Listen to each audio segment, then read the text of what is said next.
Dunia lain dulunya teratur, namun sejak kemunculan tiga kekuatan besar, dunia lain itu tidak seperti dulu lagi. Tiga kekuatan besar tersebut yaitu, yang pertama klan Apparition dari ras Phantom. Kedua klan Iblis bertipe cacing dari ras Insektar. Yang ketiga klan Mythical Beast dari ras Cryptid. Di dalam dunia itu kebanyakan dikunjungi oleh orang dunia lain.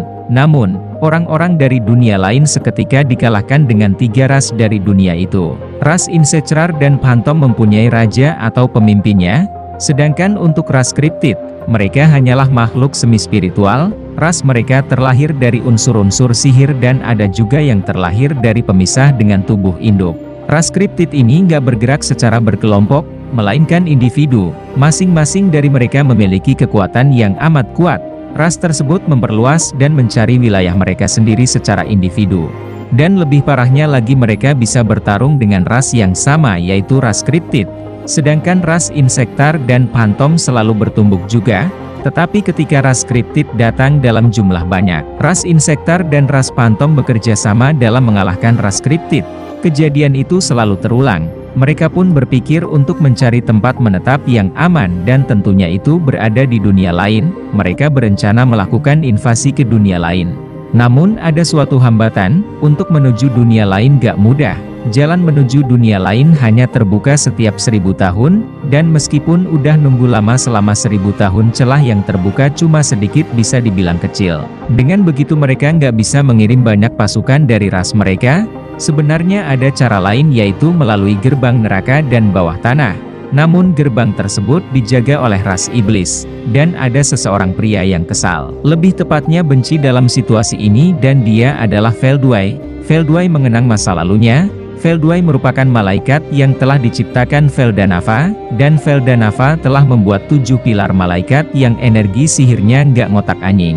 Bahkan True Demon Lord nggak bakal bisa melampuinya. 7 pilar malaikat ini merupakan ras Seraphin dan mereka juga dipimpin oleh Veldway. Setelah diberikan nama, Veldway bersumpah setia sama Veldanava. 7 pilar itu bertugas membantu pekerjaan dari Veldanava.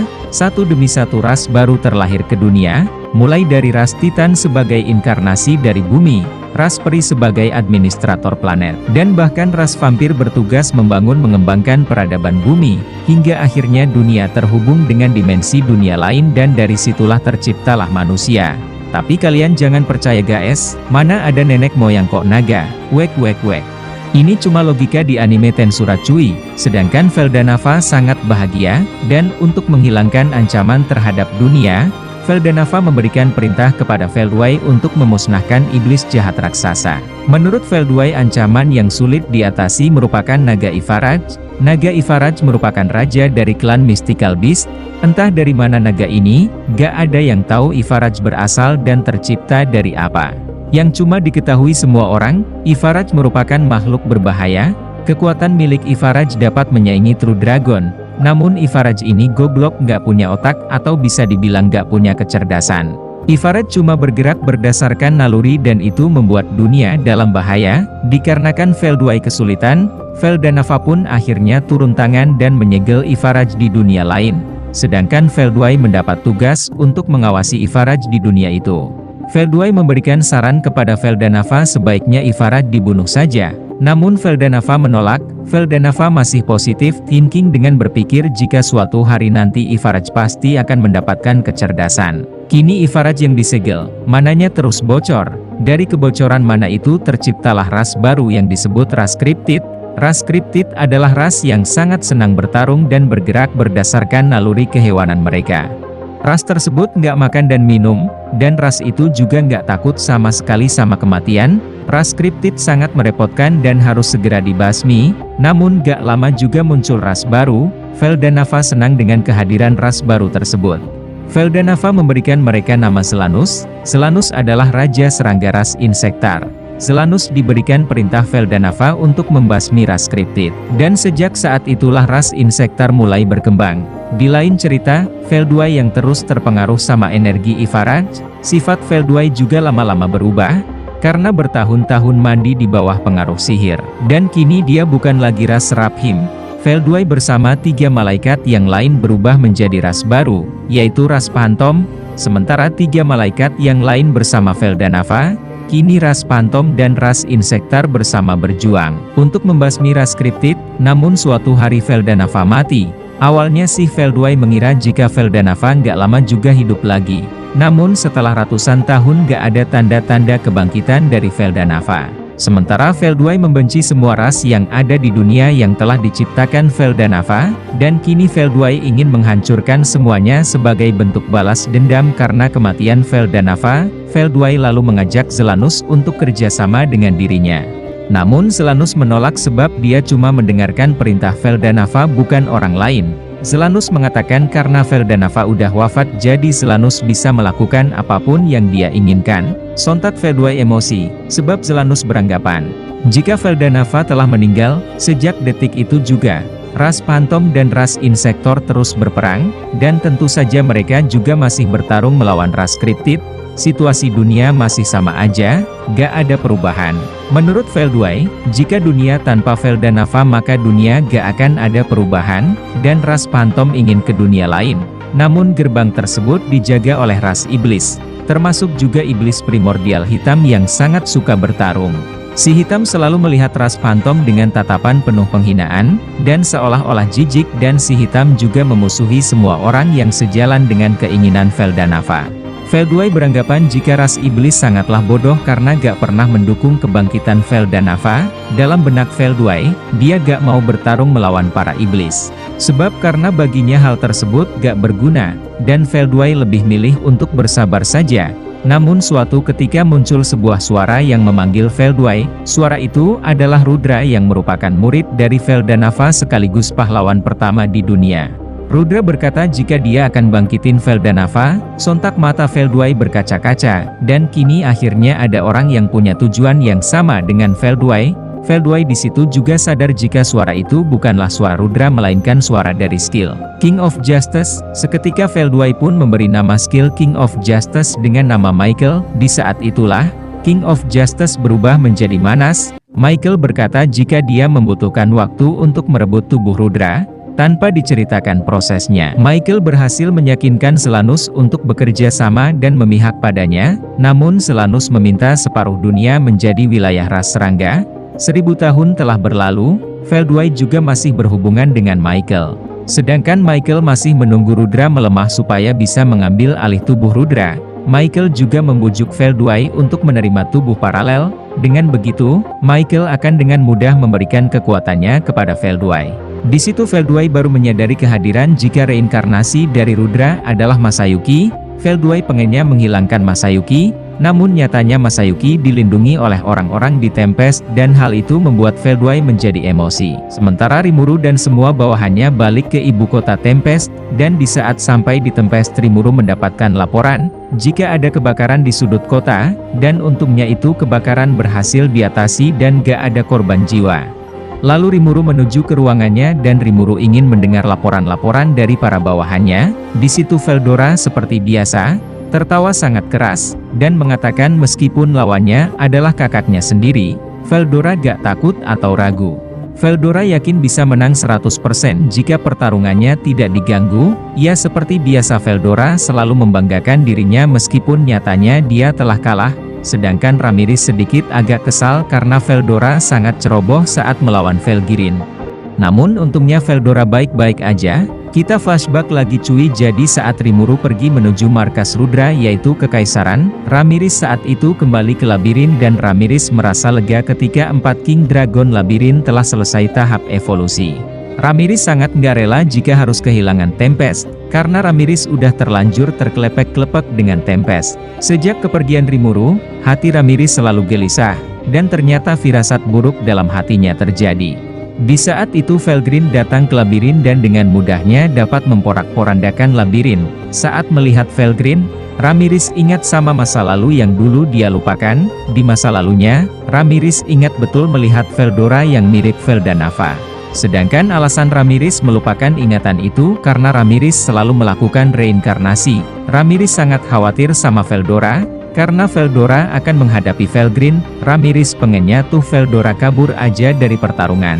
Namun nyatanya Veldora malah memberitahu semua orang jika Veldora akan bertarung dengan Velgrin sendirian. Melihat kekuatan tekad Veldora, Ramirez pun yakin Ramirez mencoba menenangkan dirinya dan yakin jika semua akan baik-baik saja.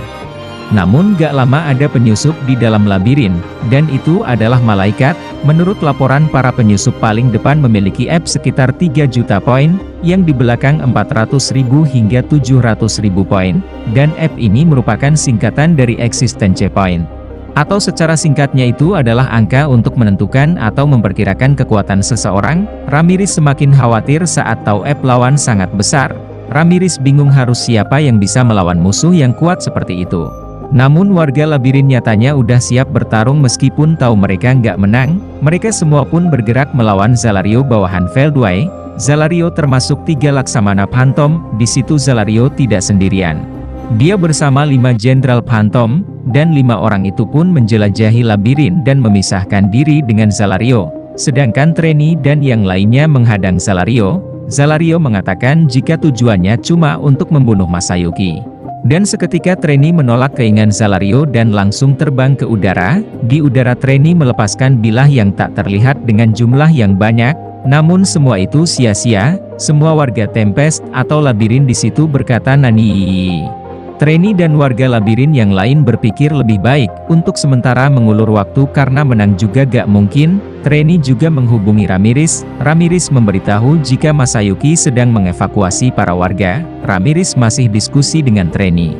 Dari diskusi itu Ramirez memberi perintah kepada Masayuki untuk langsung menuju lantai 70, dan di saat itu Masayuki bersama Venom. Sedangkan party Masayuki telah bubar. Kini Masayuki pun lagi OTW lantai 70. Namun gak lama muncul seseorang di depan Masayuki dan Venom, dan yang menghadang mereka berdua adalah Cornu. Cornu adalah salah satu dari 3 Laksamana Phantom. Seketika Cornu membuka telapak tangannya lalu mengarahkan serangan sihirnya kepada Venom. Karena terlalu cepatnya sihir itu membuat tangan kiri Venom menghilang, dan perut tepat bagian kirinya Venom telah berlubang. Venom di situ mengerti jika musuhnya bukan kaleng-kaleng, namun Venom gak mau lari. Karena tugas Venom dari Diablo merupakan melindungi Masayuki, kini Masayuki berada di labirin.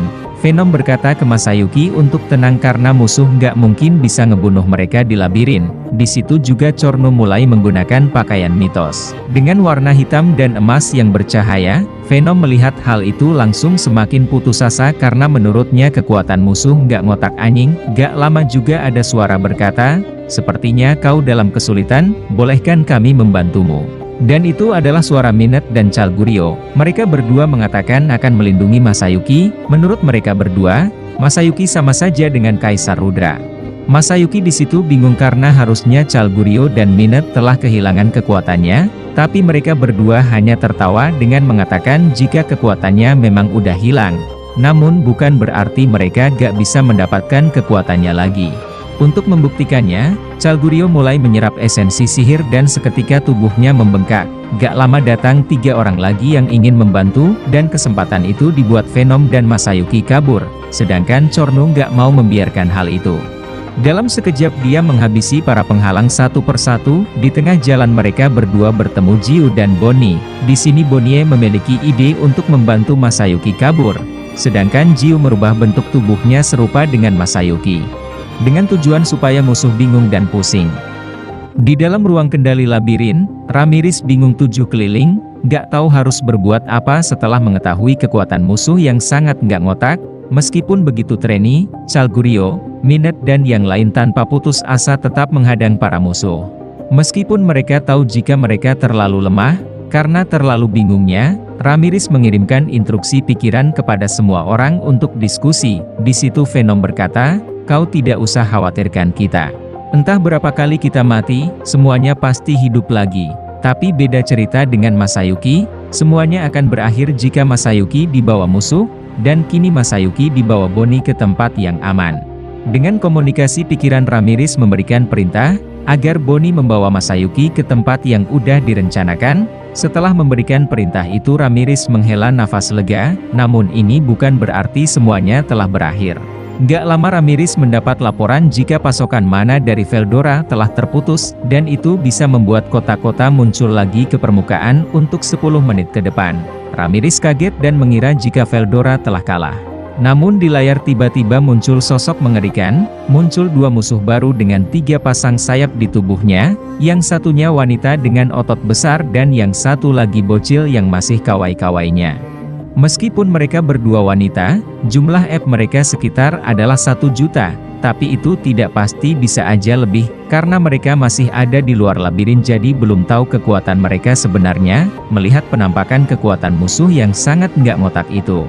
Ramirez semakin gak tahu lagi untuk mempertahankan labirin, namun di situ muncul harapan, serahkan semuanya padaku, kota yang telah dibangun Tuan Rimuru tak akan mudah dihancurkan, suara itu berasal dari Gerudo yang baru aja bangun. Setelah ngocok, evolusi maksudnya. Jumlah kekuatan Gerudo EP 2,37 juta itu sudah termasuk peralatan yang ada di badannya, bukan hanya Gerudo, ada juga Kumara dengan kekuatan sebesar EP 1,9 juta tanpa memakai peralatan sudah sebesar itu, bayangkan. Di situ Ramirez agak sedikit tenang, namun ternyata masih ada lagi bahaya yang sebenarnya yang sudah direncanakan musuh, siasat Veldway masih belum berakhir. Tiba-tiba semua orang di ruang kendali banyak yang gak sadarkan diri. Dan itu adalah karena tindakan Dino. Dengan penuh pertanyaan dalam pikirannya, Shinji bertanya kepada Dino kenapa melakukan semua ini, namun Dino tidak peduli dan langsung menangkap Ramirez. Namun hal itu digagalkan oleh Beretta. Dalam sekejap juga, Shinji menyerang Dino, tapi Dino hanya tersenyum sambil menghindari serangan Shinji. Dino berkata, Ramirez maafkan aku, untuk menghindari pertumpahan darah sia-sia, bisakah kau ikut denganku dengan cara damai, aku berjanji tidak akan melukaimu. Namun, dengan spontan Ramirez menolak, lalu Dino mengatakan jika dirinya adalah pengamat. Di situ Ramirez sedikit agak curiga, dengan maksud pengamat dalam ucapan Dino itu, apakah 7 malaikat asli yang diciptakan Veldanava? Namun Dino cuma berkata, saat Veldway pergi ke dunia lain, tugas mengawasi dunia ditugaskan kepada Dino. Ngomong-ngomong ya, sebenarnya nama yang dimiliki Ramirez juga didapatkan dari Veldanava, cuma Ramirez lupa karena keseringan reinkarnasi. Dino di situ mengatakan, karena adanya suatu kejadian, Dino berubah bentuk dari Seraphim menjadi Fallen Angel. Tanpa kebanyakan bacot, Dino ingin tahu pendapat Ramirez untuk menyerahkan diri atau adanya pertumbahan darah. Ramirez tidak peduli, dan malah nanya siapa yang merintahin Dino. Ramirez mencoba menebak jika ini semua atas perintah Gi, namun melihat dari cara menjawab Dino, sepertinya dalang dibalik ini semua bukan Gi melainkan Veldway. Di sini juga negosiasi Dino gagal. Dan Ramirez lebih memilih untuk tidak mengkhianati Tempest. Ramirez berkata maju Beretta-chan. Dino juga mengeluarkan pedang yang sangat besar bernama Kusurekiba. Dino adalah 400.000, namun berkat unggul pedangnya kini total EP-nya sebesar 2 juta. Di satu sisi Beretta cuma punya EP 400.000. Di ruang kontrol labirin menjadi medan pertempuran, Dino mulai melakukan serangan dengan pedangnya namun Beretta menghindarinya. Dino tanpa lelah mengayunkan pedangnya. Sedangkan Beretta cuma bisa menghindar, bahkan jika sekali saja Beretta terkena serangan pedang itu mungkin Beretta langsung hancur. Untuk mengetahui kelemahan dari Dino, Beretta melakukan pergantian atribut sihir secara terus-menerus. Meskipun EP mereka terpaut sangat besar, tapi skill bertarung mereka tidak jauh berbeda. Bahkan saat serangan Dino meleset, Beretta mampu sedikit melukai Dino. Bagi Dino pertarungan ini sangat sulit, karena Dino nggak mau membunuh Ramirez. Seandainya Dino tidak peduli hidup matinya Ramirez, maka otomatis Dino bisa lebih cepat menyelesaikan pertarungan ini. Di situ tiba-tiba Dino menggunakan Fallen Hypno, dan seketika Dino melepaskan kekuatannya, dengan tujuan supaya Beretta tertidur. Beretta seketika lemas dan mengantuk, lalu saat Dino ingin menangkap Ramirez, tiba-tiba Apito datang di ruang kontrol labirin untuk menghentikan Dino. Beretta nggak akan bangun selagi Dino tidak menyuruhnya bangun. Dengan sadisnya, Apito membunuh Beretta karena bisa hidup lagi jadi nggak masalah. Seketika Beretta hidup lagi dan terlepas dari skill Dino. Beretta berniat mengantungkan semuanya sama Apito, namun Apito sendiri nggak yakin jika dia bisa mengalahkan Dino. Semuanya terasa sia-sia bagi Dino, ya gimana semua akan terus hidup selagi ada di dalam labirin. Di kekuatan Apito adalah 700.000, Apito pun menerjang menyerang Dino. Dan untuk sekarang Apito masih bisa mengimbangi Dino. Nggak lama Beretta akhirnya bangkit kembali seutuhnya. Beretta pun juga membantu Apito. Sekarang Dino diserang oleh 2 orang sekaligus. Dalam keadaan panik, Dino masih bisa berpikir. Dalam pikiran Dino tahu jika Fulgrim yang lain juga terdesak oleh Rimuru. Dalam benak Dino, Dia nggak nyangka jika Rimuru bisa keluar dari kurungan dimensi. Dan yang lebih mengejutnya lagi, Rimuru dapat memojokkan Fulgrim. Dan ternyata Dino yang kita tahu pemalas nyatanya punya bawahan, yaitu gadis berotot dan gadis mungil yang baru tiba di luar labirin. Namun kedua bawahnya sekarang lagi menjalankan perintah dari Volduai, jadi nggak bisa bantu Dino. Hal itu membuat Dino sedikit emosi. Dino yang orangnya yang pemalas dan tentu saja malas berpikir, karena itu buang-buang energi. Namun di sini Dino berpikir keras harus gimana pertarungan ini. Sementara Volduai yang melihat Dino cuma bengong doang, memerintahkan Dino untuk segera melakukan tugasnya, yaitu membawa Ramirez. Di lain cerita, Volduai mengamati Cornur, dan dia merasa kesal karena Cornur dari tadi belum menghabisi para musuhnya. Volduai akhirnya memutuskan untuk bergerak. Sementara Masayuki sendiri merasa emosi karena kenapa dia selalu diincar musuh. Saat melihat Venom dan kawan-kawan yang lainnya sibuk bertarung, mulai muncul bentrokan di hati Masayuki. Dan Masayuki memutuskan untuk tidak menjadi pengecut yang kerjanya lari dan bersembunyi di balik tubuh seseorang. Dan gak lama muncul suara dunia mengatakan jika skill unik Masayuki, yaitu Chosen One, kemampuannya mulai bertambah lagi. Dan kini Masayuki dapat menggunakan Spirit Guide. Masayuki berkata kepada Bonnie, "Jadi Bonnie, kenapa kita tidak kembali saja ke rekan-rekan kita?" Bonnie hanya menggaruk kepalanya dan menuruti permintaan Masayuki. Dan mereka berdua pun tertawa sambil berjalan balik ke medan pertempuran. Namun secara ajaib muncul Volduai di depan mereka. Volduai tanpa banyak cincong langsung menarik pedangnya untuk menebas Bonnie, namun tindakannya dihentikan oleh Ceronoa. Di situ Volduai sedikit terkejut dengan hadirnya sosok pahlawan di depan matanya.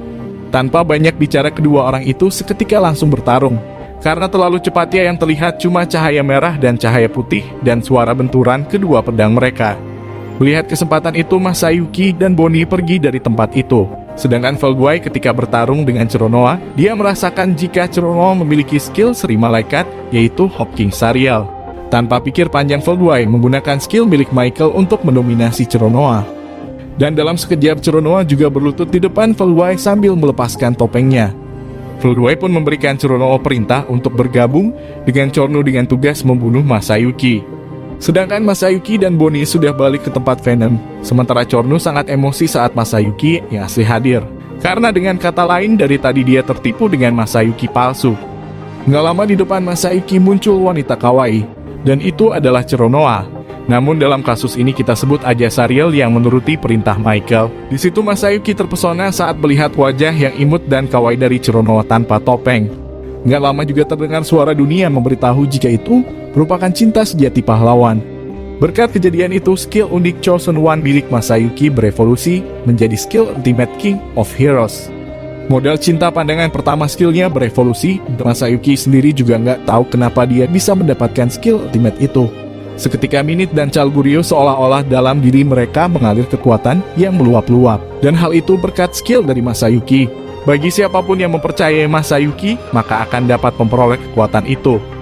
Nggak lama juga muncul seorang jablay berambut biru. Sontak jantung Masayuki serasa mau meledak karena berdegup terlalu kencang. Dan jablay itu adalah Fulgrim. Cornu berkata, "Nani?" Cornu bertanya-tanya dalam benaknya karena harusnya Fulgrim lagi bertarung melawan Veldora. Dalam sekejap, Fulgrim yang agak sedikit montok memeluk Masayuki.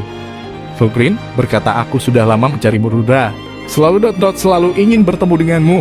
Setelah itu Fulgrim menangis dan tangan Fulgrim memegang kepala Masayuki, dan dalam sekejap Fulgrim mencium bibir Masayuki. Dengan penuh gairah. "Jangan ngecengnya adik-adik." Sementara suara dalam hati Masayuki mengatakan, "Hei, ini lembut sekali." Chotomet. Dan Masayuki pun melepaskan ciuman penuh nafsu itu. Jadi pengen. Dan itu tadi adalah ciuman pertama kalinya Masayuki. Sedangkan Chalgurio dan orang dua kekaisaran yang lain mendengar Fulgrim menyebut Masayuki dengan Rudra. Mereka semakin yakin jika di depannya memanglah kaisar yang asli. Sedangkan Cornu emosi. Baginya Fulgrim hanya menghambat misinya. Dan Cornu meminta Fulgrim untuk segera membunuh Masayuki. Fulgrim seketika langsung emosi dan mengatakan kalau begitu pergilah ke neraka. Dalam sekejap Fulgrim melenyapkan Cornu. Dan kini Cornu hilang tanpa merasakan rasa sakit. Bonnie yang baru tahu jika di depannya adalah Rudra yang asli. Dia langsung berlutut dan berkata jika dia menyesal karena dulu pernah menjalankan tugas untuk berencana membunuh Masayuki, dan Bonnie meminta hukuman mati kepada Masayuki. Nggak hanya Bonnie, namun semua orang juga berlutut di depan Masayuki dan meminta pengampunan atas kegagalan mereka. Masayuki jelas bingung atas apa yang terjadi di sini. Fulgrim mengatakan nggak perlu melakukan apapun karena Fulgrim sudah bahagia. Dan yang lebih penting, mereka semua telah melindungi Masayuki. Semua bawahan Kaisar Rudra sontak meneteskan air mata bahagia. Dalam sekejap mereka bersorak atas kejayaan Kaisar, sedangkan Masayuki sendiri berpikir jika orang-orang telah salah menilai dirinya, karena dia bukanlah Rudra. Melihat Masayuki yang bingung, Fulgrim pun bertanya halus, "Apa yang kau khawatirkan? Ceritakan sayangku." Fulgrim kembali bertanya, "Apa kau tak mengingatku?" Dalam ingatan Masayuki, Fulgrim merupakan orang yang dapat menarik hatinya saat di Jepang. Di saat itu Masayuki cuma tahu wajahnya. Namun di sini Fulgrim mewajarkan jika Rudra masih bingung dengan situasi saat ini. Dan mulai dari sini, Fulgrim memanggil Rudra dengan Masayuki. Perasaan bingung dalam hati Masayuki semakin berkecamuk. Nah, gimana tadi dipanggil Rudra, sekarang Masayuki? Dan ternyata selama ini Fulgrim itu tahu nama Masayuki. Namun dalam benak Masayuki masih bingung. Lantas kenapa Fulgrim tadi memanggilnya dengan Rudra? Masayuki semakin takut jika dianggap Rudra, maka otomatis dia akan semakin diincar banyak orang. Namun Fulgrim menenangkan Masayuki dengan mengatakan, jika Rudra emang butuh kekaisaran, namun jika Masayuki gak butuh semua itu, makanya Fulgrim akan segera meratakan kekaisaran. Semua orang yang ada di situ cuma bisa diam. Sedangkan Masayuki cuma bisa ngomong nani.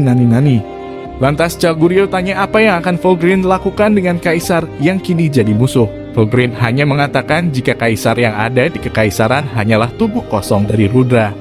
Sedangkan jiwa Rudra ada pada Masayuki. Masayuki di sini semakin bingung tujuh keliling. Fulgrim mengatakan meskipun Masayuki nggak mengingat apapun, cinta Fulgrim akan selalu untuk Masayuki seorang Dan Fulgrim nggak akan nyerah untuk membuat Masayuki jatuh cinta kepadanya. Chaguryo dengan semangat membara ingin menjadikan Masayuki sebagai kaisar menggantikan Rudra palsu. Semua orang kekaisaran yang ada dalam labirin juga setuju untuk merebut kejayaan kaisar sebenarnya. Sementara Masayuki nggak tahu harus berkata apa yang pasti dia nggak ngerti situasi ini. Dan benar-benar bingung dengan kondisi yang sedang dia alami.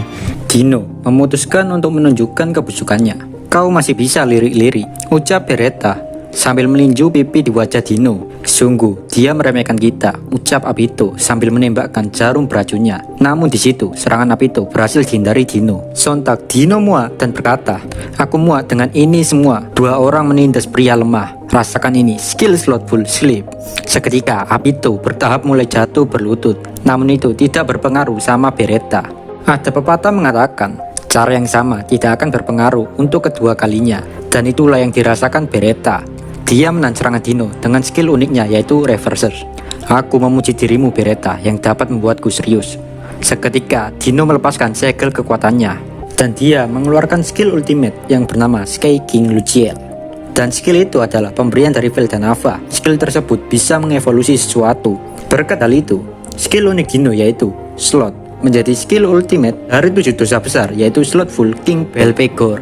Dengan mengatakan, "Sekarang bubuklah Valen Katastrope." Dalam sekejap Beretta menjadi debu. Namun karena statusnya Beretta masih berada dalam labirin, tentunya Beretta masih bisa bangkit.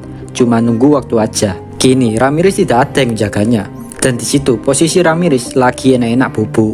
Dengan mudahnya Dino menangkap Ramirez. Namun saat Ramirez berada dalam genggamannya, Ramirez tiba-tiba berubah menjadi partikel cahaya menyerupai bentuk kupu-kupu sambil menghampiri Dino, seolah-olah kupu-kupu itu mengejek Dino. Gak lama juga terdengar suara langkah kaki.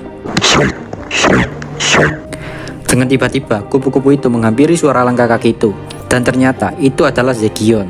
Sementara Ramirez yang tadinya berubah cahaya berubah lagi menjadi bentuk yang semula dengan keadaan masih aja tidur, dan dia berada di tangan mungil Zegion. Di saat itu juga Beretta juga baru bangkit. Dengan nada bisik-bisik mesra, Zegion berkata, "Tolong jaga Nona Ramirez, Beretta."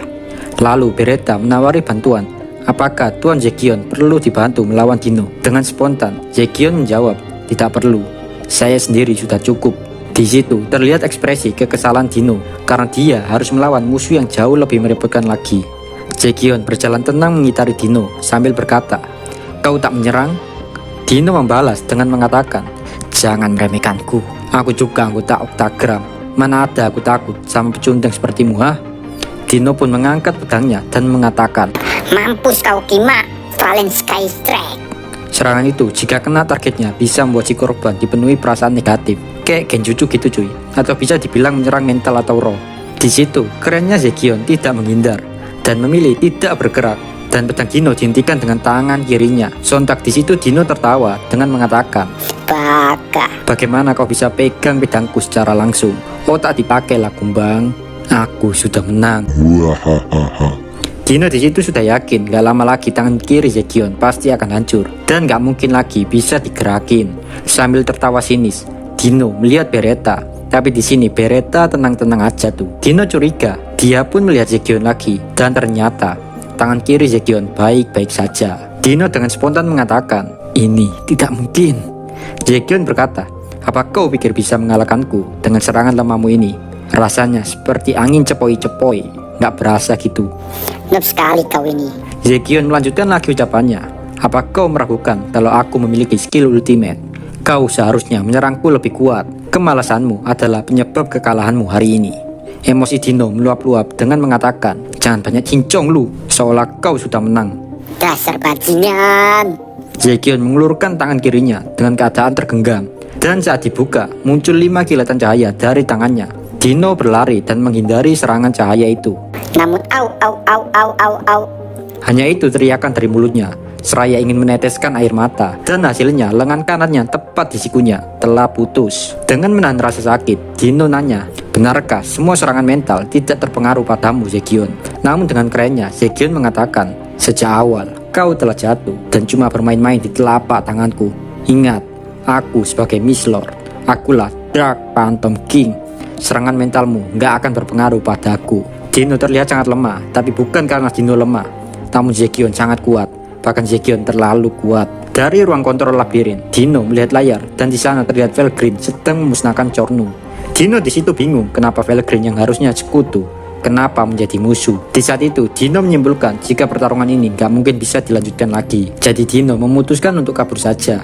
Namun masalah yang harus dihadapi kini, Dino gak punya cukup kekuatan untuk kabur, karena kini dia gak bisa kemana-mana lagi dan terperangkap dalam ruangan yang diciptakan Zekion.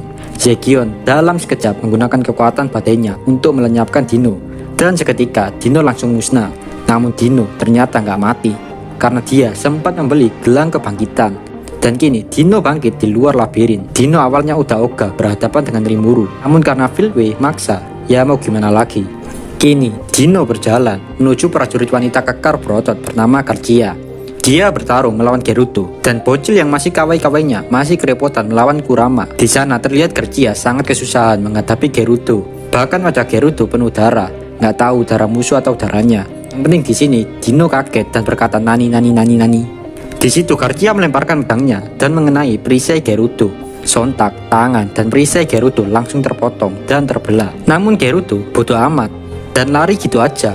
Gerudo lebih memilih mengambil perisai baru lagi, dan seketika tangan Gerudo muncul kembali sambil bersiap dengan perisai barunya. Gila nggak tuh? Estes mah kalah regenerasi sama Gerudo. Melihat regenerasi Gerudo yang gak normal, Dino menyimpulkan jika orang-orang di Tempest emang di atas normal. Gerudo dan Garcia pun dua-duanya semakin semangat dan pertarungan mereka semakin memanas. Gerudo menyerang dengan pedangnya, namun Garcia menahannya menggunakan perisai bundarnya, dan hal itu menyebabkan ledakan di area itu. Sedangkan di atas kepala Dino juga nggak kalah seru, dan itu adalah pertarungan antara Kumara dan Pico. Di situ Pico menyerang dengan serangan petir, namun berhasil dinetralkan oleh binatang yang Kumara miliki dengan tipe petir. Kini giliran Kumara yang menyerang. Dengan menggunakan ekornya, Kumara mencoba menebas Pico. Namun apa yang terjadi di sana saudara? Serangannya berhasil ditahan oleh Pico dengan tombaknya. Melihat Pico dan Garcia berhasil ditahan oleh Kumara dan Gerudo, Dino menyuruh mereka berdua untuk segera mundur. Awalnya Pico dan Garcia menolak karena rencana Filway yang dianggapnya perfeksionis nggak mungkin bisa gagal. Tapi Dino menjelaskan jika Cornu udah mati, Jalario juga udah disuruh Dino mundur. Bisa dibilang untuk menang mustahil. Akhirnya kedua malaikat itu pun menuruti Dino untuk mundur. Sementara Jalario lagi bertumbuh dengan Charis, Treni, dan lain-lain. Menurut Jalario, semuanya masih belum layak untuk menjadi lawannya. Jalario di sini tahu kepercayaan diri musuhnya berasal karena labirin bisa menghidupkan mereka terus. Meskipun begitu, Jalario yakin jika Dino pasti berhasil mengatasi Ramirez. Dalam benak Jalario, dia sedang menunggu labirin dinonaktifkan oleh Dino. Di satu sisi, semakin banyak orang kuat berdatangan menuju Jalario, seperti Adalman, Wendy, dan Albert.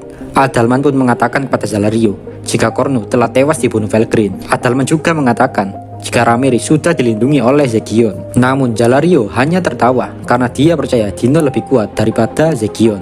Namun tiba-tiba Dino menghubungi Jalario untuk mundur. Jalario sedikit emosi, tapi karena peringatan Dino masuk akal, Jalario dan pasukannya mundur. Di lain cerita, sedangkan Zegion menonaktifkan dunia fantasinya. Di situ Beretta tahu jika Zegion sengaja membiarkan Dino kabur, dan ternyata Zegion dari awal udah tahu jika Dino memiliki gelang kebangkitan. Apakah gelang kebangkitan akan tetap aktif jika orang yang memakainya menentang Ramirez? Dan hasilnya Dino masih bisa selamat, yang berarti Ramirez mengizinkan Dino untuk selamat. Lihat Dino yang mundur, maka Zegion mengambil keputusan untuk membiarkan Dino pergi gitu aja. Setelah itu Zegion kembali lagi ke wilayahnya di dalam labirin. Kini balik lagi ke cerita yang sekarang. Rimuru cukup kaget saat tahu perjuangan warga labirin dalam bertahan menghadapi musuh. Rimuru di situ juga bersyukur karena Chloe baik-baik saja dan dia kini telah kembali ke bentuk anak-anak. Dan saat ini Chloe harus istirahat di rumah sakit. Vesta juga meminta maaf karena tidak bisa menyadari dari awal jika Dino berkhianat. Namun Rimuru menenangkannya dan mengatakan ini bukan salah siapapun. Karena dari awal, Dino emang mencurigakan. Rimuru berkata jika Rimuru yakin Dino nggak ada niatan berkhianat, melainkan Dino terpaksa melakukan ini semua. Rimuru yakin jika Dino berhasil dimanipulasi oleh Michael. Dino memiliki seri malaikat, jadi sangat mudah bagi Michael memanipulasi Dino. Beretta juga menundukkan kepalanya sambil berlutut di hadapan Rimuru, meminta maaf karena tidak mampu menjaga Ramirez dengan baik. Rimuru berkata jika Beretta udah berjuang, jadi Beretta gak perlu meminta maaf lagi. Rimuru juga menyuruh Gerudo untuk istirahat karena dia sudah berjuang segenap tenaga melawan salah satu malaikat yang termasuk Seven Angel of Origin. Berdasarkan info yang didapatkan, Rimuru tahu cerita tentang 7 malaikat itu. 4 malaikat ditugaskan mengawasi dunia lain dan 3 malaikat tetap berada di dunia ini, yaitu Pico, Gracia, dan Oino. Ketujuh malaikat itu punya tugas mengawasi. Gerudo mengatakan seandainya dia belum berevolusi, mungkin Gerudo akan kalah karena malaikat itu sangat kuat. Rimuru juga mendengar informasi tentang hadirnya Jalario yang merupakan 3 laksamana bawaan dari Phantom King Velve. Jalario juga termasuk 7 malaikat yang ditugasin mengawasi dunia lain. Di situ Rimuru masih memikirkan kejadian yang telah terjadi dan Rimuru menyebarkan semua informasi yang dia dapatkan kepada para bawahannya. Benimaru dan Kabiru meyakinkan Rimuru jika mereka bisa mengalahkan Laksamana malaikat.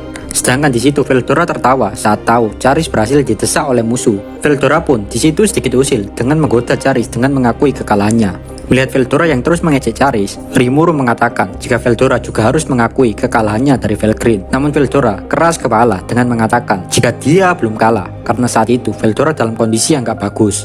Ramirez di sini juga mendukung Veldora dengan mewajarkan kekalahan Veldora karena Veldora nggak baiwan melawan Velgrin, melainkan dikeroyok. Karena ada yang membelanya, Veldora semakin punya alasan jika sebenarnya dia tuh nggak kalah. Dari situlah suasana mulai mencair dan semuanya mulai bercanda sambil ngopi, udut, makan gorengan, mbok inem. Dan di situ Rimuru berkata akan meliburkan para eksekutif untuk besok. Esok harinya Rimuru menjenguk Chloe di rumah sakit. Chloe di sini mengatakan jika dia nggak bisa berkomunikasi dengan Kronoa. Rimuru juga akan membantu Chloe supaya Kronoa bebas dari pengaruh Michael. Namun Chloe menolak bantuan Rimuru dengan alasan jika Chloe dan Kronoa sudah memutuskan untuk tidak selalu mengandalkan Rimuru dan ingin menghadapi masalah mereka sendiri. Rimuru pun mengatakan, "Aku tahu maksudmu Chloe, namun jika ada yang ingin kau katakan padaku, aku akan selalu ada untukmu." Iya. Chloe hanya tersenyum dan mengangguk. Setelah itu, Rimuru pergi meninggalkan Chloe. Setelah makan siang dengan ayam goreng Upin Ipin dan bihun favoritnya, Rimuru mereview beberapa skill ultimate miliknya, termasuk skill baru yaitu Harvest Lord Subnigurat.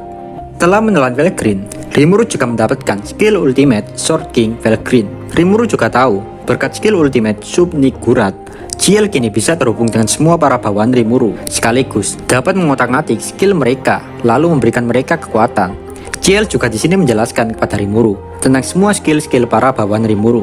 Ciel memberitahu jika Ciel telah menggabungkan skill ultimate Storm King Veldora dengan skill Covenant King Uriel. Dan hasilnya terciptalah skill ultimate Stellar Wind Lord Hastur. Rimuru tiba-tiba berpikiran untuk menggabungkan skill ultimate King of Gluttony Beelzebub dengan skill ultimate Sword King Velgrin. Ciel mengatakan jika dia bisa melakukan itu, namun tentunya butuh waktu. Di dalam ruangannya, Rimuru sendirian tanpa ada yang menemani. Rimuru memanggil Suna untuk mengatur jadwal karena Rimuru ingin berbicara empat mata dengan para bawahannya. Sejak senja dan seterusnya, para bawahan Rimuru bergilir masuk ke ruangan pribadi Rimuru. Yang pertama dipanggil adalah Beretta. Melihat wajah Beretta yang terlihat sedih, Rimuru menghiburnya dengan mengatakan, "Kau mungkin merasa bersalah, Beretta. Gak usah terlalu memikirkan masalah ini, karena kau telah berhasil menggagalkan rencana musuh. Jadi ini adalah kemenanganmu." Namun Beretta masih aja cemberut meskipun udah dihibur Rimuru. Rimuru menghela nafas dan berdiri dari meja duduknya. Rimuru berkata, "Aku mengerti kau benci dirimu sendiri karena kau masih lemah. Kalau begitu, aku akan memberikanmu kekuatan." Seketika, tangan Rimuru berada menghadap ke Beretta dan memberikan 100.000 jiwa untuk mengevolusi Beretta. Dalam sekejap, Beretta pun berevolusi. Saat berevolusi, Beretta nggak pakai tidur. Dan kini kekuatan Beretta adalah EP 1,97 jutaan. Kini Beretta mendapatkan skill ultimate Machine God King Deus Ex Machina. Tubuh logam Beretta menjadi setingkat mitik. Beretta juga memiliki kemampuan untuk memanipulasi elemen. Beretta juga saat ini bisa mengubah tubuh logamnya sesuka hatinya. Beretta pun mengucapkan, "Aku tidak akan melupakan kebaikanmu, Tuan Rimuru. Aku akan melaksanakan perintahmu, meskipun itu harus mengorbankan nyawaku. Aku bersumpah," ucap Beretta. Setelah itu Beretta pergi dari hadapan Rimuru. Sambil menunggu para bawahan yang akan dipanggil, Rimuru terus berpikir tentang skill-skill yang dia miliki dan skill-skill para bawahannya.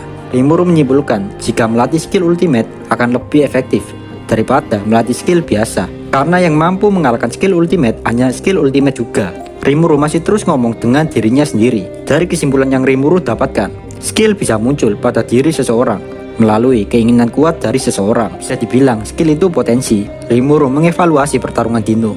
Menurut Rimuru, skill ultimate Dino yang bernama Slothful King Blepegor harusnya dapat membuat Zegion terdesak. Skill ultimate Dino adalah berhubungan dengan kemalasan. Jadi saat pertarungan tidak efektif karena Dino tidak malas dan lebih banyak bergerak atau bekerja. Jadi sebenarnya skill ultimate Dino cocok menjadikan Dino sebagai support bagi rekan timnya. Karena semakin malas Dino, maka Dino akan semakin kuat. Gak lama ada suara ketukan pintu. Orang itu adalah Benimaru. Benimaru mengatakan, "Apakah Anda memanggilku, Tuan Rimuru? Aku dengar ini wawancara pribadi. Apakah ada yang Anda tanyakan?" Seketika Benimaru duduk di sofa. Di situ Benimaru berpakaian formal, seperti mengharapkan ditanyai Rimuru tentang kehidupan pengencrotannya dengan dua istrinya.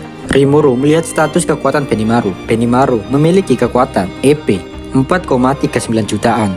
Benimaru memiliki skill ultimate Blazing Sun Lord Amaterasu. Rimuru kagum dengan kekuatan yang sangat gak ngotak dari Benimaru. Jika berdasarkan angka, Benimaru sudah melebihi kekuatan Ruminas. Rimuru di situ yakin, jika 3 Laksamana Phantom King menyerang lagi, maka itu tidak akan menjadi masalah untuk Benimaru. Namun muncul pertanyaan dalam benak Rimuru, karena harusnya jika monster memiliki anak, maka monster tersebut akan melemah. Namun Benimaru malah semakin kuat. Benimaru hanya menjawab, "Ya ndak tahu kok, tanya saya." Sambil mengatakan itu, Benimaru tersenyum. Benimaru juga mengatakan jika dia juga nggak paham tentang ini semua. Benimaru sebenarnya juga penasaran, makanya dia berdiskusi dengan Chohe. Namun jawabannya masih belum dia temukan. Meninggalkan satu pertanyaan yang masih belum terjawab, wawancara itu pun berakhir. Nggak lama, Chohe masuk menggantikan Benimaru. Kekuatan EP Chohe mencapai 1,28 jutaan. Dan Chohe memiliki skill ultimate Moon 1 Lord Tsukuyomi. Rimuru di situ tanya kepada Chohe, "Apa kau bisa menggunakan keberadaan paralel, Chohe?" Chohe mengatakan jika dia nggak bisa membuat sebanyak Velgreen, namun Chohe bisa membuat satu keberadaan paralel dari dirinya. Rimuru pengen di masa depan semua kegiatan yang berhubungan dengan mata-mata ada di bawah Chohe. Rimuru pun memberikan Chohe gelar Lord of Darkness. Seketika bawahan Chohe seperti Sokka, EP-nya berubah dari 200.000 menjadi 260.000. Selanjutnya setelah Chohe adalah Gabiru yang dipanggil. Dan ini hari sudah beranjak malam. Karena panggilan dari Tuan Rimuru, aku Gabiru datang berkunjung. Rimuru di situ sedikit memarahi Gabiru karena terlalu berisik. Takutnya ganggu tetangga kan udah malam, geng. Rimuru berkata, "Kau telah banyak membantu kali ini. Berkatmu semua orang bisa kembali hidup-hidup. Aku berterima kasih untuk itu." Mendengar ucapan Rimuru, Gabiru langsung menangis bahagia.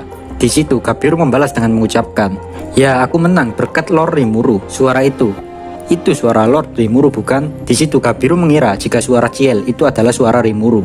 Rimuru hanya mengiyakan ucapan Gabiru karena Rimuru gak mau mengungkapkan identitas dari Ciel.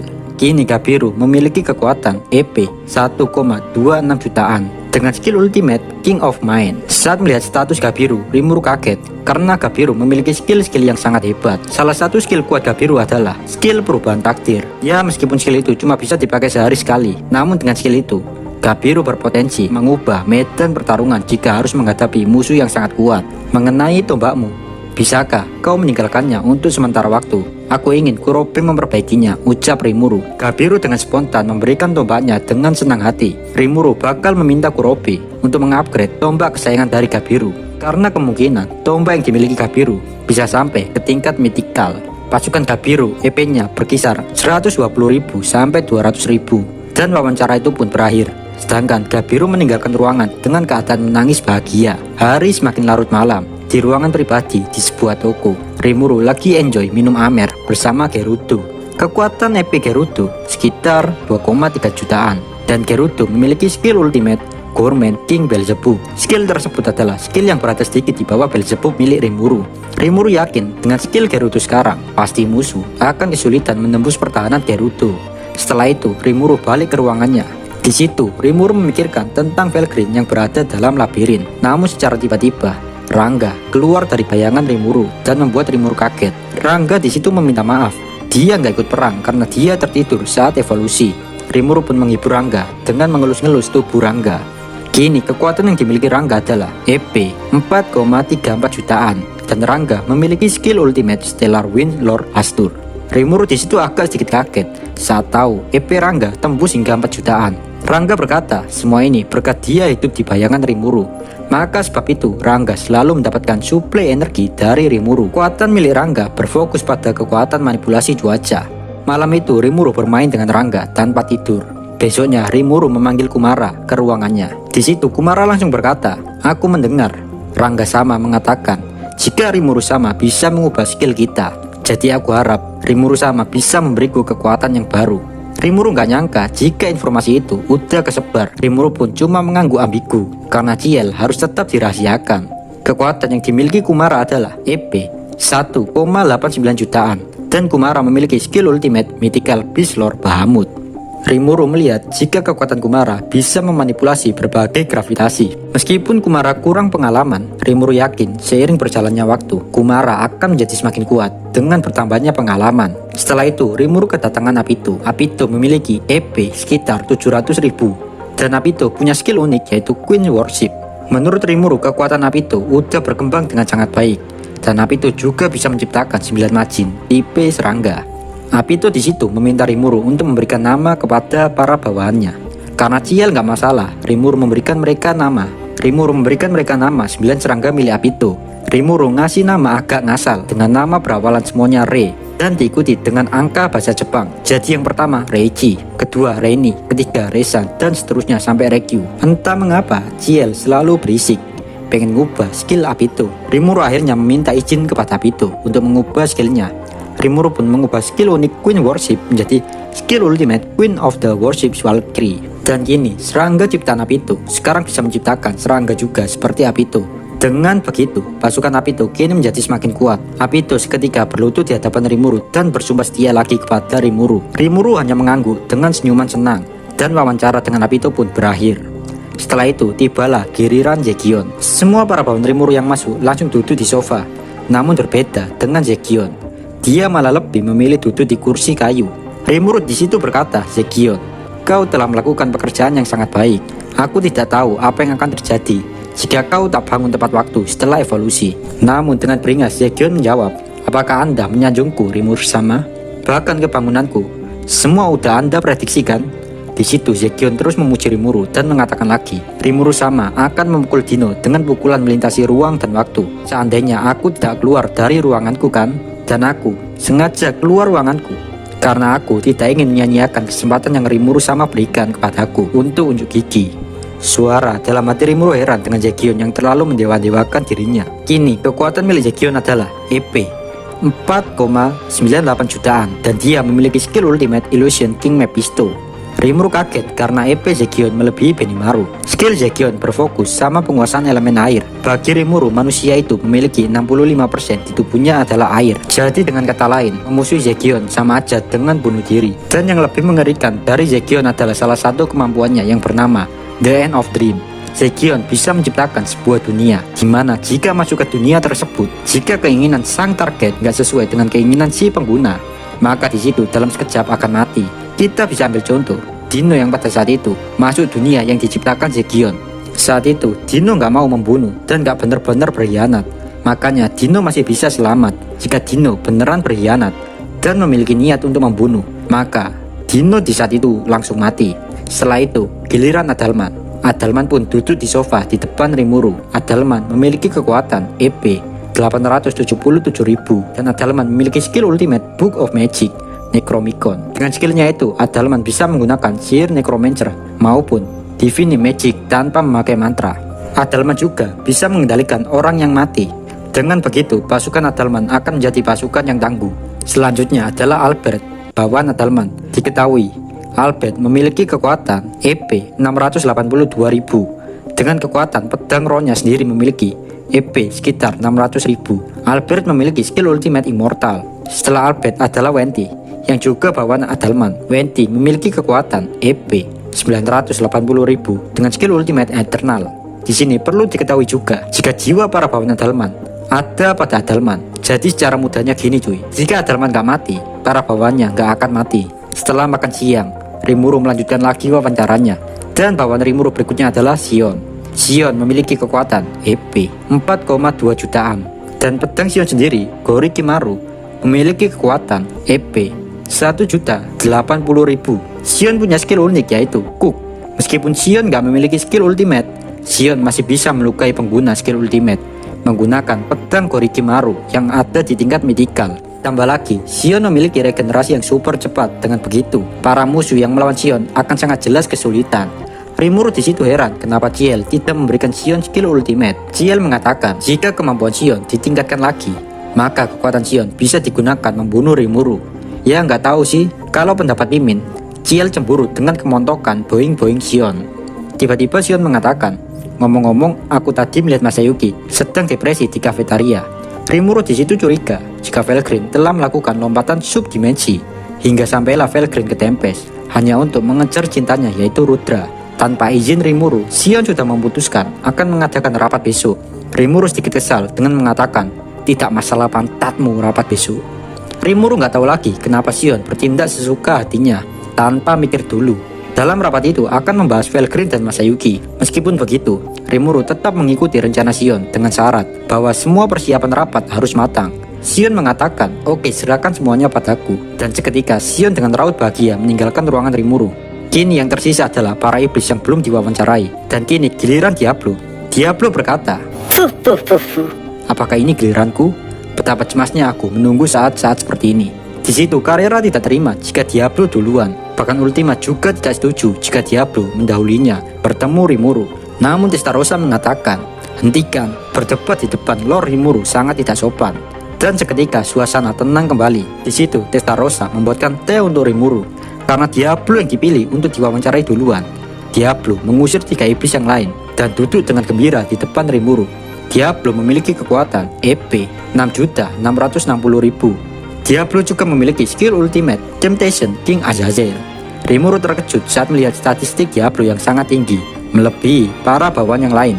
Dari pembicaraan dengan Diablo, Rimuru kaget saat tahu jika Gadra telah diubah Diablo menjadi ras iblis metalik.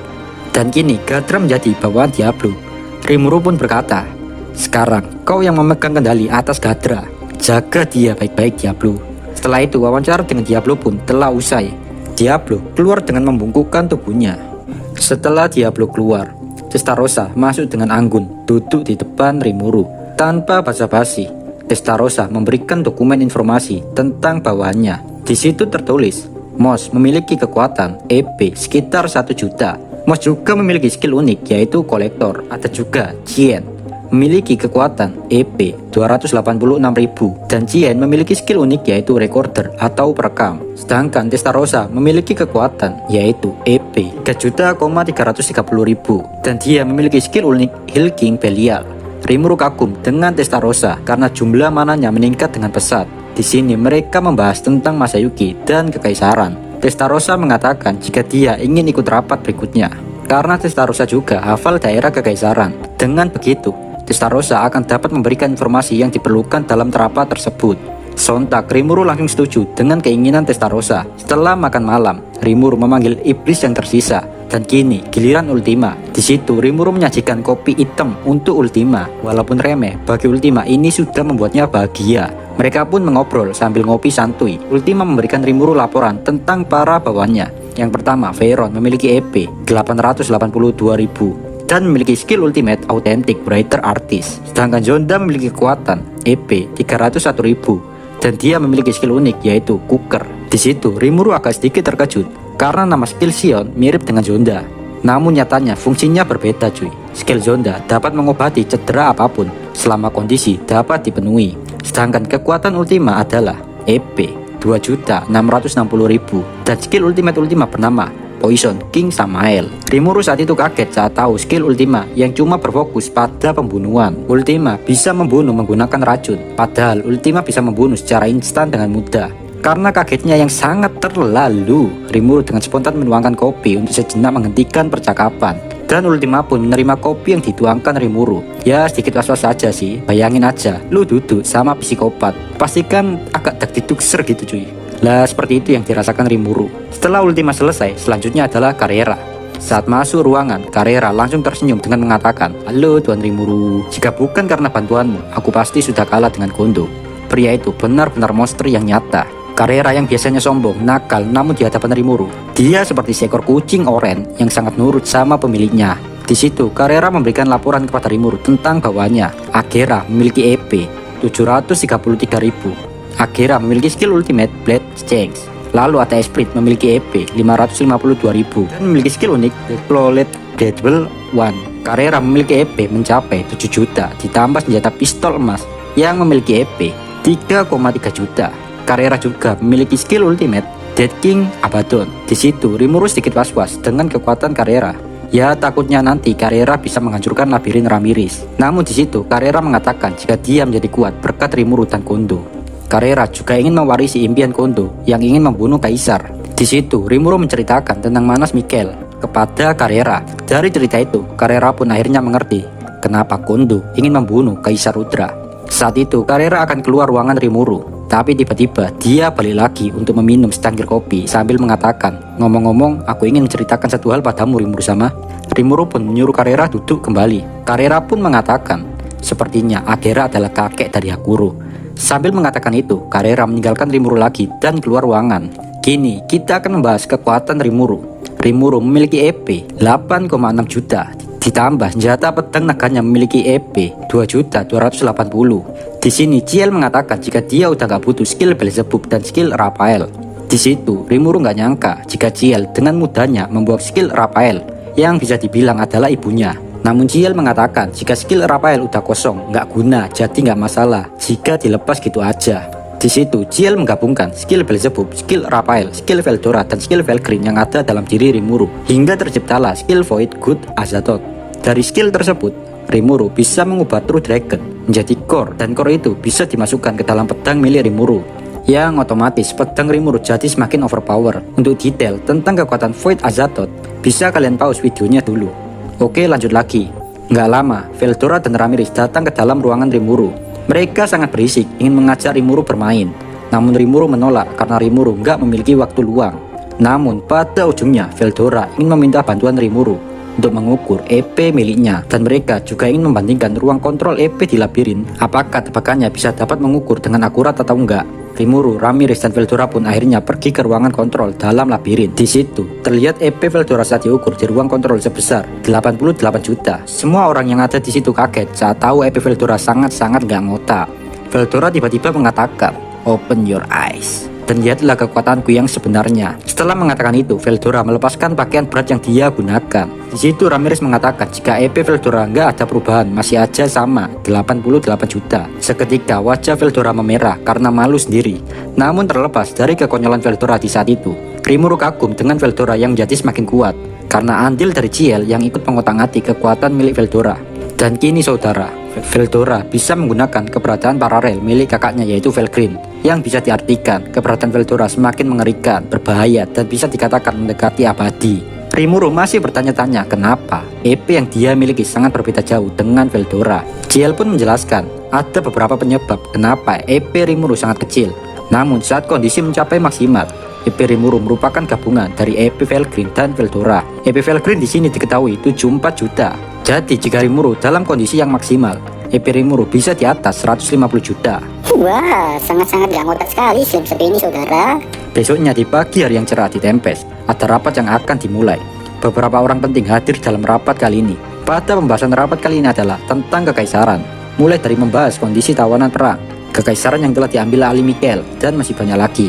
Di rapat itu, Velgreen juga hadir dengan rambut biru yang sama seperti biasanya, mempesona, dan tentunya juga montok guys. Mata Velgreen menatap lurus ke arah Rimuru. Di situ hati Rimuru langsung dak dik duk ser. Meskipun deg-degan, Rimuru berusaha untuk tidak memperlihatkan jika dirinya dalam keadaan cemas. Velgreen pun mengatakan pada Rimuru jika dia ingin bicara. Rapat kali ini, Veldora nggak ikut karena ya gitu cuy, takut sama Oni-chan Velgreen. Namun Veldora beralasan jika dirinya sibuk, bisa aja nih om-om super saya. Velgreen mulai berkhotbah. Dari khotbahnya, dia menceritakan perjalanan dirinya saat mencari serpian jiwa Rudra. Dan menurut Velgreen, hal itu di luar ekspektasinya. Bagi Velgreen, perjalanan itu sangat menyenangkan. Bahkan perjalanan Velgreen saat itu sampai ke bumi. Namun apakah kalian saat itu melihat Velgreen lewat di depan rumah kalian? Jika ada, komen aja di bawah cuy. Rimuru cuma bisa mengatakan Nah nih, yang artinya perjalanan Velgreen bukan hanya melewati dan melompati antar dunia, melainkan melompati waktu. Menurut Velgreen, Masayuki memiliki jiwa Rudra. Cuma yang kurang dari Masayuki adalah ingatan Rudra. Jangan sampai ada yang komen titiknya besar mana bang, Rudra apa Masayuki? Ya ndak tahu kok, tanya saya. Velgreen juga berterima kasih sama Rimuru yang telah menjaga Akang Masayuki. Velgreen bersumpah setia sama Rimuru.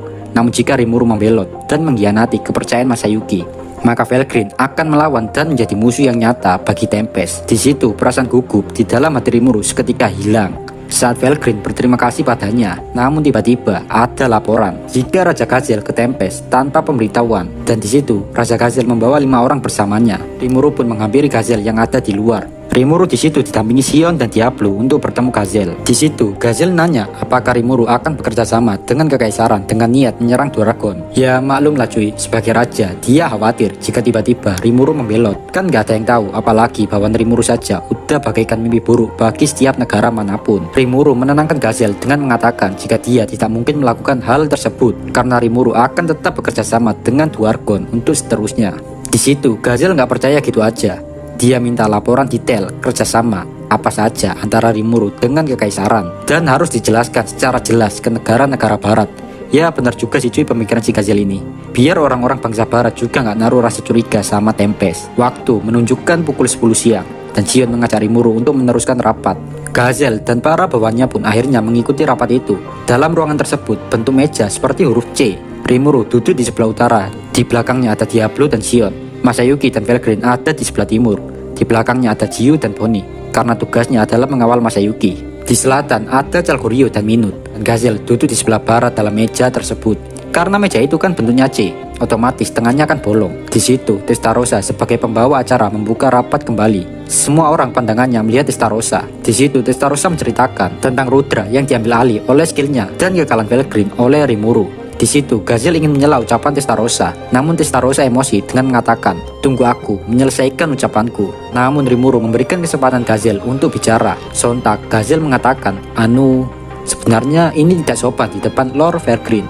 Tapi apakah benar apa yang telah dilakukan Rimuru bahwa Rimuru mengalahkan Lord Velgreen? Di sini Gazel sangat menghormati Velgreen. Sampai ngomong aja ditambahi kata-kata Lord, namun Velgreen hanya tertawa dan mengatakan jika itu semuanya adalah benar, jika dia telah dikalahkan Rimuru. Sontak Gazel dan para bawahannya mengatakan, "Nah nih."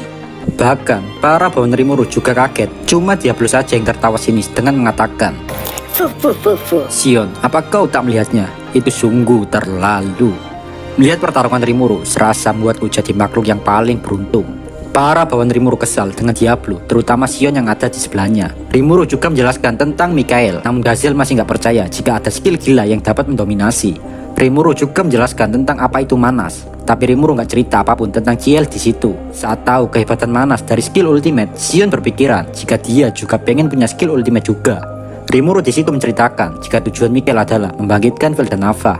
Di rapat tersebut juga membahas tentang kekaisaran yang baru, dan itu akan dipimpin Masayuki. Makanya sebab itu mereka sekarang rapat tentang kerjasama dengan kekaisaran yang baru. Rimuru dan Gazel mendukung penuh kekaisaran timur yang baru.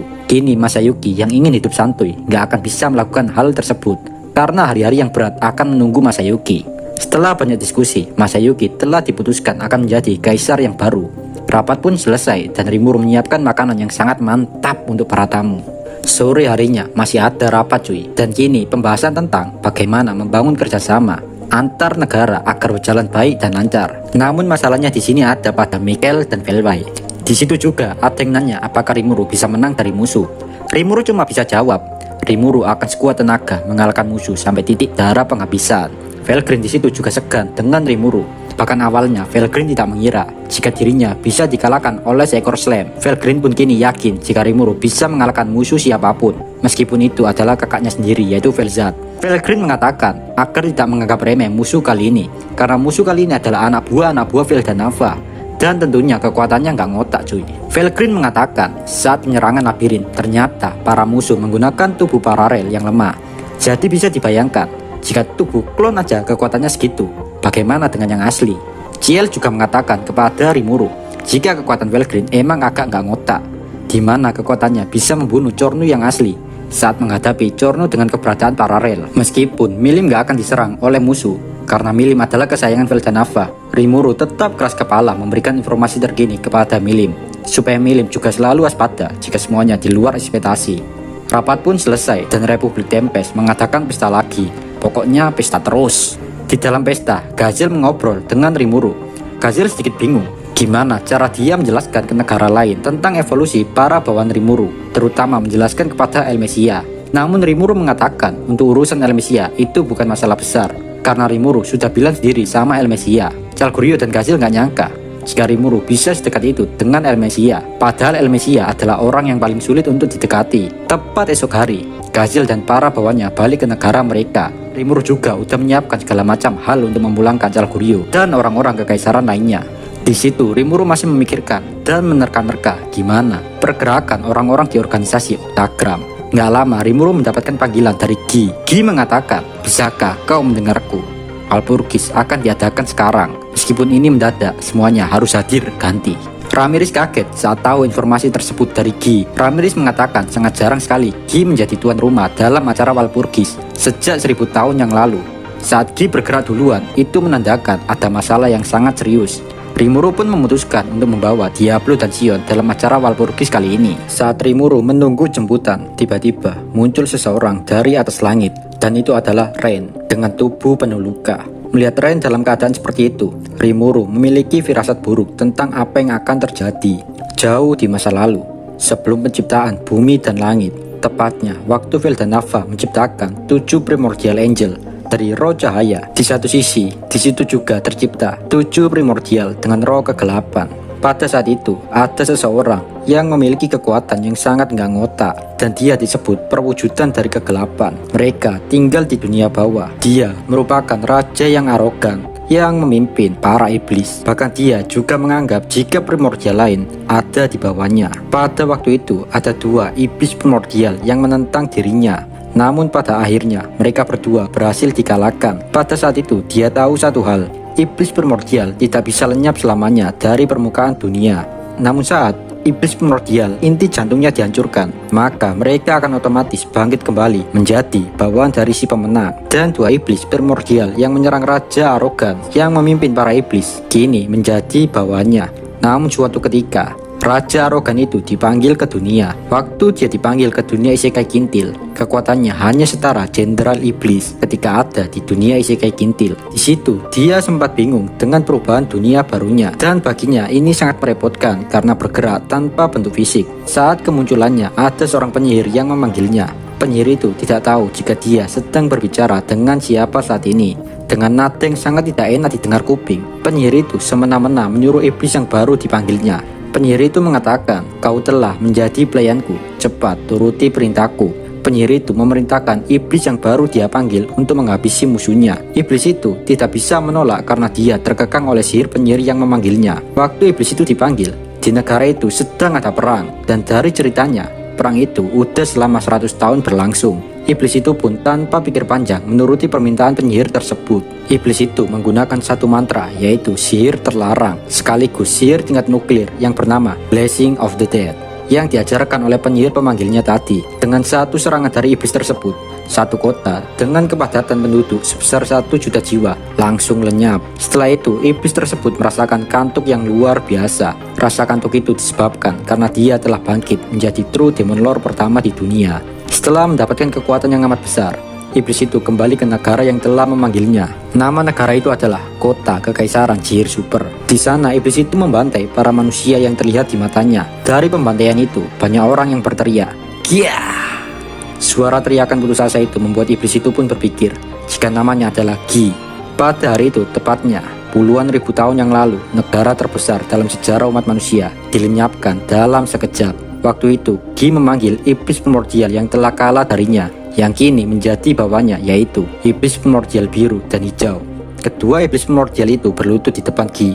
Gi pun menyuruh mereka menghancurkan negara Kekaisaran Sihir Super tersebut. Bahkan penyihir yang memanggil Gi dalam kasus ini, dia juga mati. Berapapun banyak jiwa yang terkumpul, tetap saja tidak dapat membuat iblis primordial biru dan hijau berevolusi. Sebagai bentuk apresiasi kepada bawahnya, Gi memberikan mereka berdua tubuh dari mayat-mayat. Meskipun mereka mempunyai tubuh, kekuatan mereka terlalu rapuh. Di saat itu, Gi memberikan mereka nama. Untuk primordial hijau, diberi nama Mizari, dipilih dari tangisan kesedihan. Sementara untuk primordial biru diberi nama Ren, karena hujan di hari itu. Setelah diberi nama, kedua iblis primordial itu kekuatannya setara Demon Lord. Setelah itu, Ren dan Mizari memanggil iblis-iblis keroco bawahnya. Seiring berjalannya waktu, mereka bertiga mengerti sisi menarik dari manusia.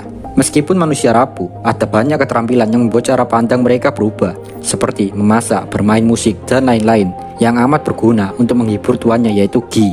Di perjalanan, mereka bertemu pencipta dunia, yaitu Veldanava. Di situ, Gi mengatakan, "Jika kau dewa, tunjukkan kekuatanmu." Dengan lantang tanpa rasa takut, Gi menantang Veldanava. Namun dalam seketika, Gi langsung kalah dalam pertarungan melawan Veldanava. Harga diri Gi yang tinggi di saat itu seketika hancur.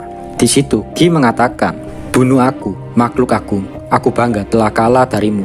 Namun di situ Veldanava nggak marah, tapi dia malah tertawa kegirangan. Veldanava bahagia karena dunia yang dia ciptakan kini menjadi lebih berwarna dengan berbagai macam ras, dan yang lebih mengejutkan lagi, ada orang yang bisa bertahan dan bertarung melawannya.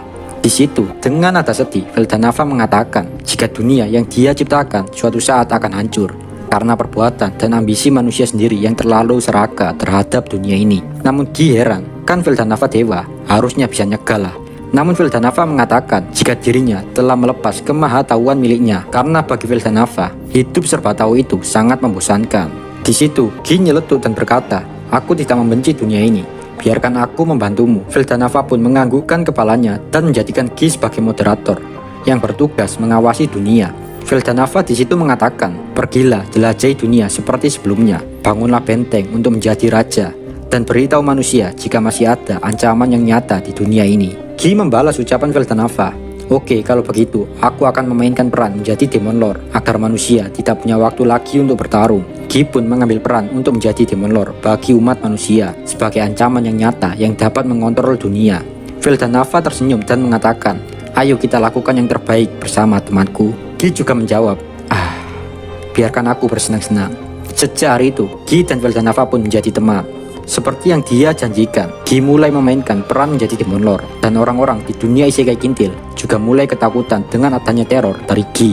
Suatu hari, Veldanava menyarankan Gi untuk melawan Naga Ivaraj. Pertempuran itu seimbang hingga berlangsung 3 bulan lamanya. Bayangkan. Namun pada akhirnya, Naga Ivaraj pergi ke dunia lain. Akibat pertarungan mereka berdua yang terlalu lama, dunia Isekai Kintil waktu itu menjadi tandus dan banyak hutan hilang. Gi pun di situ amat menyesali perbuatannya dan akan berpikir ulang jika harus bertarung lagi agar tidak menghancurkan dunia. Di saat itu juga, Gi menemukan kastil. Kastil itu adalah tempat pertama saat Gi dipanggil ke dunia Isekai Kintil. Dengan modal seperti mandor bangunan, Gi memerintahkan bawahnya untuk memperbaiki lingkungan dan membangun kastil itu lagi. Tapi suatu ketika muncul naga putih menantang Gi. Naga itu bernama Velzat, saudara perempuan dari Veldanava. Karena kondisi hati Gi sedang buruk, habis bertumbuk dengan Naga Ivaraj, jadi Gi pun melampiaskannya pada pertarungan melawan Velzat. Pertarungan itu sangat sengit, hingga berlangsung 3 hari 3 malam, dan pemenangnya masih belum jelas. Jumlah mana Velzat berada dalam urutan kedua setelah Veldanava. Di situ, Velzat masih bingung kenapa dia yang memiliki skill ultimate pemberian Veldanava tidak bisa mengalahkan Gi yang cuma memiliki skill unik pemberian Veldanava. Tiba-tiba skill unik Prideful One milik Gi yang diberikan Veldanava berevolusi menjadi skill ultimate Red King Lucifer. Sejak saat itu, Velzat ingin melihat perkembangan Gi lebih jauh lagi. Sebenarnya alasan Velzat bertarung dengan Gi adalah ingin menguji kehebatan Gi. Karena bentuk kastil Gi nggak muat dengan bentuk naga Velzat, akhirnya mau nggak mau dia berubah menjadi tubuh Semok dan montoknya. Dan itu membuat Ki iblis milik Velzat jadi bocor dan membuat kastil Gi menjadi dingin seperti hati gebetan lu pada. Gi dengan terang-terangan sebenarnya nggak masalah dengan perubahan kastilnya, namun itu bukan tipenya. Menanggapi itu, Velzat agak sedikit emosi. Tapi ya mau gimana lagi, udah terlanjur cinta, jadi nggak tega mau nonjok Gi lagi. Suatu ketika, Gi didatangi oleh sekelompok orang yang berjumlah 3 orang. Dalam kelompok itu, ada seorang pahlawan berambut pirang bernama Rudra. Niat Rudra di sini ingin memusnahkan Gi yang telah menebar teror Papa minta pulsa. Di lain sisi, Gi juga nggak paham apa itu pahlawan. Namun Gi masih kepo dengan kekuatan pria yang bernama Rudra tersebut. Rudra pada saat itu juga bersama adiknya yaitu Lucia. Dalam sekejap, Rudra dan Gi pun bertarung. Rudra langsung mendekat dan menebas Gi, namun Gi menghindarinya. Seketika, Gi melakukan serangan tipuan dengan lututnya. Namun saat Rudra termakan tipuan itu, Gi menghancurkan armor yang di tubuh Rudra dengan tendangan silang. Di situ, mata Rudra udah berkaca-kaca melihat armornya udah rusak. Suara dalam hati Gi berkata, "Aku akan mematahkan pedangnya biar dia nangis kalian." Wahahaha. Di satu sisi, adiknya yaitu Lucia mulai merapalkan sihir pendukung yaitu Holy Blade Unleashed. Seketika pedang Rudra bersinar. Rudra langsung melesat menyerang Gi dengan pedangnya. Semakin lama, kecepatan pedang Rudra semakin bertambah cepat dan membuat Gi terpaksa mengambil pedang miliknya untuk menangkis serangan Rudra. Karena mood Gi sedang baik, dia tertarik dengan Rudra dan ingin mengingat namanya. Namun Rudra dengan malu-malu tai kucing mengatakan, "Sebagai hadiah untuk dikenang, sebelum aku menghancurkanmu, aku juga ingin tahu siapa namamu." Di situ, Gi menjelaskan namanya berasal dari teriakan putus asa dari korbannya yaitu Gia. Di situ, Rudra mengatakan jika itu bukan nama. Lantas Rudra dan kelompoknya diskusi untuk menentukan nama yang cocok untuk Gi. Di saat itu juga, Rudra memberikan nama Gi menjadi Gi Crimson. Dalam sekejap, Rudra pingsan setelah menamai Gi. Saat bangun dari pingsannya, Rudra udah melihat kekasihnya yaitu Velgrin dan adiknya Lucia emosi terhadapnya. Sejak hari itu, hubungan aneh antara Rudra dan Gi terjalin. Gi pun menunggu Rudra pulih kembali dan melanjutkan pertarungannya. Namun di setiap pertarungan mereka selalu seimbang. Hari terus berlalu dan pertarungan Rudra melawan Gi menjadi tontonan untuk Velgrin dan Velzat sehari-hari. Diketahui jika Rudra adalah murid dari Veldanava sekaligus teman Veldanava dan memiliki skill ultimate pemberian Veldanava. Selama pertarungan dengan Rudra, Gi banyak belajar, yaitu semakin banyak dia bertarung, maka pengalaman bertarungnya akan semakin kuat. Alasan Rudra bertarung dengan Gi hanya untuk mendapatkan pengakuan dari Gi, dan Rudra juga ingin menjadi teman dari Gi. Rudra mengatakan jika dia udah berjanji dengan Veldanava jika dia akan menaklukkan dunia dan menyatukan dunia. Untuk mewujudkan ambisi Rudra, Rudra harus mendapatkan pengakuan dari Gi. Di situ Rudra juga ngasih tahu skill-skill ultimate miliknya, dan itu membuat Gi kagum padanya. Meskipun mereka kelelahan, tapi mereka masih terus bacot santuy. Dari perbacotan duniawi itu, Rudra mengatakan jika Veldanava telah membuntingi adiknya yaitu Lucia. Dan kini Lucia tengah hamil anaknya Veldanava. Awalnya Gi tidak percaya hal itu, namun mata Rudra mengatakan jika itulah adanya. Meskipun Gi ada peluang membunuh Rudra, Gi tetap tidak bisa melakukannya karena Gi adalah teman Veldanava dan Rudra juga teman sekaligus murid Veldanava. Di situ dengan konyolnya Rudra meminta duel yang berbeda bersama Gi, yaitu dengan menggunakan pion masing-masing. Rudra berharap dengan permainan ini manusia bisa sadar dan bisa saling mengerti. Konsepnya itu kayak yin dan yang gitu cuy, kegelapan dan cahaya. Jadi manusia nggak haus akan kekuasaan. Bahkan demi mewujudkan mimpi Rudra, Veldanava memberikan skill ultimate King of Justice supaya Rudra bisa memanggil malaikat dan menghancurkan peradaban manusia yang teknologi militernya terlalu kuat dengan tujuan supaya manusia tidak saling berperang. Pada dasarnya, manusia jika sudah di atas atau di puncak, berkat kehebatan teknologinya, maka mereka akan menindas yang ada di bawahnya. Karena kita tahu sendirilah, sifat manusia itu rakus akan kekuasaan. Demi mewujudkan dunia yang damai, dunia yang ideal, Rudra meminta Gi untuk mengikuti rencananya. Ya namanya udah temen, pasti ikut aja lah alurnya. Dan sejak saat itu, Gi akan menguasai para monster, sedangkan Rudra akan menguasai manusia. Namun pada akhirnya, rencana kedua orang ini gak berjalan sesuai ekspektasi, tepatnya saat kelahiran anak Veldanava dan Lucia. Saat itu, ada teroris yang tiba-tiba menyerang kerajaan Nazca, dan hal itu membuat Veldanava dan Lucia terbunuh. Di saat itu, impian Rudra seketika hancur. karena Veldanava telah mati. Keinginan Rudra hanya mau menunjukkan ke Veldanava jika dia bisa menciptakan dunia yang damai. Kini yang tersisa hanyalah cita-cita tanpa tujuan. Meskipun begitu, permainan harus terus dijalankan. Sedangkan Milim, anak dari Veldanava dan Lucia, tidak tahu siapa orang tuanya. Bahkan di waktu yang sama, hewan peliharaan Milim yang menemani Milim di saat itu juga mati karena tipu daya orang-orang kerajaan. Dan itu membuat Milim murka dan menghancurkan para manusia. Gi turun tangan dan menghentikan Milim.